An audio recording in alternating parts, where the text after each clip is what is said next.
Hi, thanks for clicking on the link. This video is a huge thank you for all the wonderful work you have done this term. Boy, has it been tricky, complex, and as we move from one wild situation of working hard, feeling very exhausted, juggling all the things that we have to juggle, it's really important as we head into the holidays to put front and center our well-being. So a huge thank you to all of you. And I just wanted to remind everyone that brains and bodies generate minds. There is no distinction between physical and mental health. If we're not feeling great in our heads, in the way that we're thinking and feeling and experiencing, and it has been extremely tricky and very demanding and lots of rapid changes.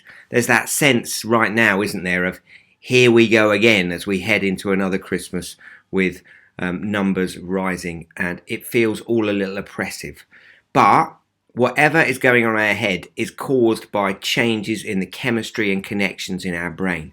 So it is fundamentally important that we take our well-being seriously every single day. And the opportunity provided by the holidays means that we can rest properly, really taking care to look after ourselves and managing many of the aspects that are happening in our heads. So in a stressed and frazzled brain, and you'd be forgiven for being stressed and frazzled right now because it's been a very intense term, our old brain is much harder to calm down. So in the middle of our head is our old brain, and it sees uncertainty, experiences anxiety, strong negative emotions. What soothes it is answers from the prefrontal cortex and the neocortex, the top of the brain.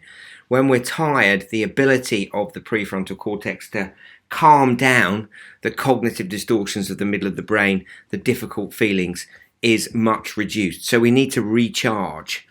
And frazzlement, that feeling of being stressed and feeling overwhelmed, as if we can't manage anymore, is a common experience, but it literally damages the physical structure of our brain. This is why our well-being is so fundamental. This is why we want you to take a very good opportunity in the next 2.5 weeks to do nothing related to school and everything related to well-being.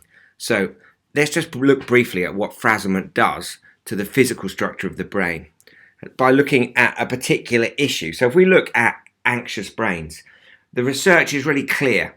Anxious brains have got more neurocircuitry devoted to processing incoming stimuli as threats. Literally, our brain works like this. Whatever we use it for, it gets better at doing that thing. So if you use it to practice playing the guitar, over the course of several months, you get better and better at guitar as the information moves more quickly through the networks that you're using to play guitar. If you experience huge amounts of incoming uncertainty and feel overwhelmed, you can find your brain heading in a direction where it's perceiving one more thing as a huge stress, as a huge level of negative emotion. And anxious brains have bigger amygdalas. That's the area of the brain in the middle that processes incoming information. Anxious brains take longer to soothe. We're literally in an organ that changes on the basis of what we use it for. So it can strengthen positive activities, skills that we've learned, foreign languages, etc. But equally, it will strengthen any activity we use it for. So if we're feeling overwhelmed, we're feeling stressed and anxious and strong negative emotions, the brain upsettingly will get better at experiencing those things. And in terms of brain health, which is what we're talking about, because the brain builds the mind like a projector, throws up an image, on the left here are activities that are positive for the physical structure of the brain. So you know we've talked about the rocks of well-being, but the chemistry of what's going on in the brain is key. When brains are not well, they are seeing build-up of protein called beta amyloid and tau protein. They collect in the gaps between the neurons. That tau protein, that beta amyloid, is cleaned out each night by sleep. It's cleaned out by processes of supportive activities for brain health. And on the left of this seesaw, that's where we want to be. We want to be engaging in managing our emotions. We want to practice gratitude and kindness. It's not wet and soppy gratitude and kindness. You literally can see it in the changes in the brain chemistry and the brain connectivity. On the right are all the things that we don't want to be engaging in our life. They cause inflammation in the body, and inflammation in the brain increasingly looks like, from the research, it looks like it causes issues of depression, anxiety, low mood, strong emotional negativity. So we really need to make sure we invest on the left-hand side of this seesaw. If we don't make time for our wellness, we'll be forced to make time for our illness. So use the opportunity of the next 2.5 weeks to engage in your 12 rocks of well-being. Get on the left-hand side of this seesaw. Make sure that you're engaging in these activities that clean your brain, literally reducing the amount of beta amyloid and tau protein. What do beta amyloid and tau ultimately lead to? In our later years, they're highly linked to increased issues of dementia. Well-being is a daily habit that all of us need to build in. We need to be the best version of ourselves for those people around us. We also need to manage our brain's reaction to uncertainty. We're living in a negatively biased brain.